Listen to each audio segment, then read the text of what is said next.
Sir क्या नाम है आपका? मेरा नाम मानवेंद्र राजपूत है। सर जैसे कि आपके बारे में चर्चाएं हैं कि आप चुनावी मैदान में आ रहे हैं, तो किस ग्राम पंचायत से आप दावेदारी करने जा रहे हैं? ग्राम पंचायत मेरी मुरई बावरी है। तो ये आप पहली बार तैयारी कर रहे हैं या इसके पहले भी आपने तैयारी की है? हाँ, वैसे तैयारी तो पहली बार ही है। पहली बार है। हाँ। तो ऐसा क्या आपने सोचा, क्या कारण रहा कि आज आपको चुनावी मैदान में आना पड़ रहा है? तो कारण का ऐसा है सर कि सबसे पहले तो हमारे यहाँ जो ग्राम प्रधान बनते आ रहे हैं जी। वो लगातार काफ़ी समय से बनते चले आ रहे हैं, तो उनके द्वारा जो विकास कार्य हैं उनको ना के बराबर कराया गया। चाहे वो सड़कें ले लो, चाहे गरीबों के लिए आवास ले लो, चाहे शौचालय ले लो, किसी पर भी किसी को मूलभूत सुविधाएं कोई भी प्रदान नहीं की गई हैं। जो शासन प्रशासन के द्वारा जो सुविधाएं दी जाती हैं जी। उनके द्वारा किसी भी प्रकार की कोई सुविधा जो एक आम जनता तक है वो नहीं पहुंच पाई है। अगर बात की जाए साफ सफाई को लेकर, तो क्या व्यवस्था है अभी आपके गांव में? साफ सफाई का तो ऐसा है कि नाले हैं वो भरे पड़े हैं, छोटी नालियां हैं वो उबाल मार रही हैं, सड़कों पर कीचड़ जमा है। ऐसी कई समस्याएं हैं जिससे गांव के लोग जूझ रहे हैं। कई बार तो ऐसा होता है जो मेन सड़क है वहाँ पर इतनी गंदगी है और थोड़ा सा भी पानी अगर गिर जाता है तो जो निकलने वाले हैं, कोई बाइक से फिसल जाता है, कोई बूढ़ा बुजुर्ग व्यक्ति है तो चलते चलते गिर जाता है तो फ्रैक्चर हो जाता है कहीं कहीं, और बहुत ऐसी कई समस्याएं हैं। तो क्या सफाई कर्मी जो हैं वो बराबर काम नहीं करते हैं? हाँ, काम करते हैं। काम का ऐसा है कि वो डेली तो नहीं करते हैं। तो हम ही जैसे लोग जो थोड़े जागरूक हैं, जो लोग वो अगर कोई शिकायत वगैरह करते हैं तो उस दिन सफाई हो जाती है, बस बाकी बात। यानी कि सफाई करवाने के लिए भी? हाँ हाँ, जब तक शिकायत ऑनलाइन ना करो तब तक अलग से कोई ऐसा नहीं है कि डेली हो जाए, अलग से हो जाए। अच्छा, सब शिकायत करो तब सफाई कर्मी आएगा? बस उसी दिन पर साइन करके कि भैया आप निस्तारण कर दो इसका, कि हाँ हम संतुष्ट हैं, और उसके बाद कोई देखने नहीं आता। इसके अलावा जैसे जो गांव में कचरे घर बनाए जाते हैं, हाँ, तो वो आपके यहाँ बने हैं? कचरा घर तो एक बना है, लेकिन वो सिर्फ नाम के लिए बना है। ना तो कहीं पे उसके लिए कोई गाड़ी उपलब्ध है, ना कुछ भी है कि कोई कहीं से कचरा उठाया जाए या कहीं ले जाया जाए, कुछ नहीं है। वो सिर्फ जितना भी है सब नाम के लिए है, उसका पेमेंट हो गया है। बाकी उसके जब जो कूड़े के लिए जो घर बना है उसमें आप ये समझ लो एक पॉलीथिन कूड़ा नहीं पहुंचा होगा वहाँ तक। अगर बात की जाए शिक्षा व्यवस्था की, तो वो किस प्रकार से चल रही है? शिक्षा व्यवस्था का ऐसा है कि शिक्षा व्यवस्था में तो सबसे पहले आ जाओ अपन मिड डे मील पर। तो मिड डे मील की ये स्थिति है कि ना तो उस पर कोई ग्राम प्रधान भागीदारी लेते हैं कि कैसी व्यवस्थाएं चल रही हैं, क्या हो रहा है। मिड डे मील के नाम पे है तो अगर दाल भी बनती है तो बच्चों को सिर्फ पानी के रूप में दाल का प्रयोग होता है, और फल के नाम पे तो फिर पूछो ही नहीं, बच्चे ये भी नहीं जानते कि फल होता कैसा है। और टीचर बराबर आ रहा है? टीचर तो आते हैं बराबर, लेकिन ये है कि पढ़ाई नहीं करवाते हैं। बराबर तो आते हैं, बस अपना दिन पूरा किया और निकल जाते हैं। यानी कि सिर्फ फॉर्मेलिटीज हो रही है? बस उसके अलावा कुछ नहीं? नहीं, बस कुछ नहीं। अगर इसी क्रम में बात की जाए खेल कूद के मैदान की, जो कि हर गाँव ग्राम पंचायत में बनता है, तो आपकी ग्राम पंचायत में बना हुआ है?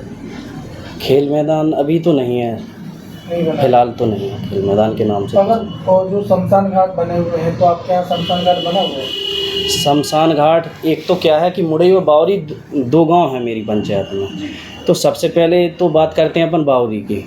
तो बावरी की स्थिति ये है कि आज मौजूदा हालत में 10 बाई 10 का एक प्लाट टाइप का डला है। उसमें इतनी स्थिति ख़राब है, अगर मौसम सही नहीं है तो फिर आदमी वहाँ पर अंत्येष्टि कार्यक्रम नहीं कर पाता है, उसे इंतज़ार करना पड़ता है। आज की जगह कल भी करना पड़े, मौसम नहीं खुलेगा जब तक। दूसरी समस्या ये है कि उस 10 बाई 10 से लगी हुई फसल पे तैयार होती है, गेहूं की फसल है जैसे, जब गेहूं की फसल पक जाती है तो 10 बाई 10 के प्लाट में जब शव को ले जाते हैं जलाने के लिए तो बहुत समस्याओं का सामना करना पड़ता है। हवा वगैरह चलती है, कहीं फसल में आग ना लग जाए। तो बावली के लोग हाथों में बाल्टियों में पानी भर के ले जाते हैं, वहाँ रखना पड़ता है कम से कम 3-4 घंटे, जब तक वो आग ठंडी ना हो जाए। तो ये तो समस्या हुई बावली की। अब मुरई की बात करते हैं तो मुरई की ठीक ठाक एक बना है जर्जर टाइप का, थोड़ा जलाने के लिए उसका लेंटर है, वो भी ऐसी स्थिति में है लेंटर कि झुक गया है नीचे की तरफ। तो उसमें ये है, इतना डर लगता है कि पता पड़े जिसको जलाने का वो तो ठीक है, उसके साथ 2-4 के ऊपर अगर गिर जाता है तो उनको और जलाना पड़ेगा। तो रास्ते वगैरह दिए गए हैं? रास्ता तो है लेकिन कच्चा रास्ता है, वहाँ तक कोई ऐसा नहीं है कि अगर पक्के। बारिश हो जाए तो फिर कैसे निकलेंगे? तो यही है, गिरते उठते जाते हैं लोग। यानी कि ये गंभीर समस्या नहीं लग रही आपके लिए? गंभीर समस्या से तो ये समझ लो कि देश, अब हमारे यहाँ तो देश अंग्रेज़ों से आज़ाद हुआ है अभी, लेकिन पूर्ण रूप से जो आज़ादी होती है उस तरह से ना तो आज़ाद हुआ है, वही स्थिति आज है। तो ये जो वर्तमान प्रधान है, तो ये इन मुद्दों पर कदम क्यों नहीं उठा रहे? क्या कारण है, क्या लगता है आपको? इन मुद्दों पर कदम ना उठाने के कारण अलग अलग हैं, उनके हिसाब से अलग हैं और जनता के हिसाब से अलग हैं। नहीं, हम तो पहले एक तो हमारे हिसाब से समझ लो, जी दूसरा क्या है कि बार बार रिपीट होना। जब लोग बिना काम के रिपीट होंगे तो उन्हें तो ये लगेगा, जैसे उदाहरण दो, बिना काम करे हमारा कोई पेट भरता रहे तो हम क्यों कोशिश करेंगे, ऐसा ही उनका है।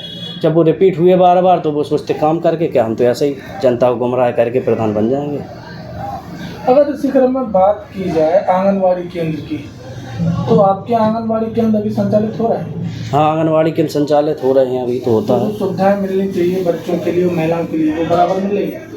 आंगनवाड़ी केंद्र का तो ऐसा है कि जो सामान होता है आंगनवाड़ी केंद्र का, अगर जो ठीक ठाक है, जो होशियार है, तो वो तो पूरी चीज़ें मांग लेता है कि हमें जे मिलना है, जे मिलना है, वो दे दो।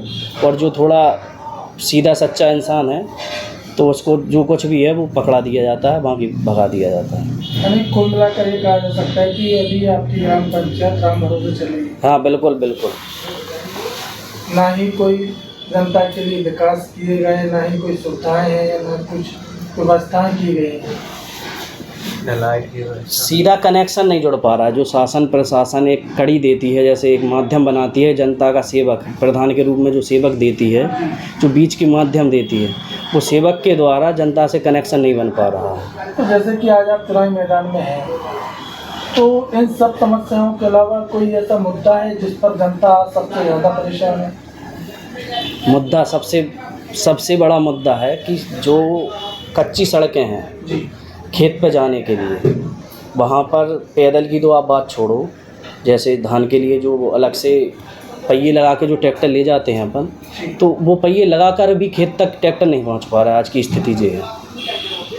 अगर बात की जाए अन्ना जानवरों की, तो अन्ना जानवरों के लिए क्या व्यवस्था है? अन्ना जानवर के लिए हमारी पंचायत में तो कोई व्यवस्था नहीं है, लेकिन हम लोग ऐसा करते हैं कि अब जब व्यवस्था नहीं है तो फिर पड़ोस में एक दूसरी ग्राम पंचायत में एक वो है गौशाला है, तो वहाँ पे भैया हाथ पांव जोड़ के वहाँ पे अपने शिफ्ट कर देते हैं जानवर कि भैया जो यहाँ पर अन्ना जानवर हैं आप यहाँ रख लो इनको, तो ऐसे काम चला लेते हैं। अगर आपको आपके गांव की जनता आशीर्वाद देती है और आप प्रधान बनते हैं, हाँ, तो सबसे पहली प्राथमिकता क्या रहेगी आपकी विकास के लिए? मेरी सबसे पहली प्राथमिकता तो ये है कि सबसे पहले एक तो क्या है कि ग्रामीण लोग हैं, तो सबसे पहला मेन काम है उनका खेती का।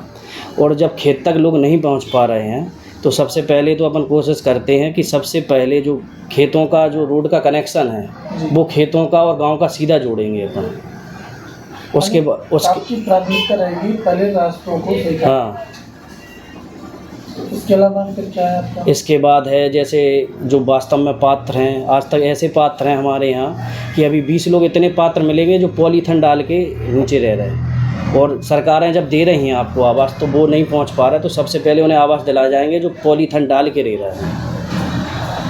चैनल के माध्यम से क्या कहना रहेगा सभी ग्रामवासियों? सभी ग्रामवासियों से बस सबसे यही हाथ जोड़कर मेरा कहना है कि देखो, अगर आपको चुनने का मौका जब 5 साल में मिलता है तो आप सेवक चुनें, ना कि मालिक। और अगर सेवक के रूप में आपको लगता है कि आपका एक बच्चा या बेटा कुछ भी मान लो, ये सेवक के लिए ठीक है, तो फिर ज़रूर वोट करें।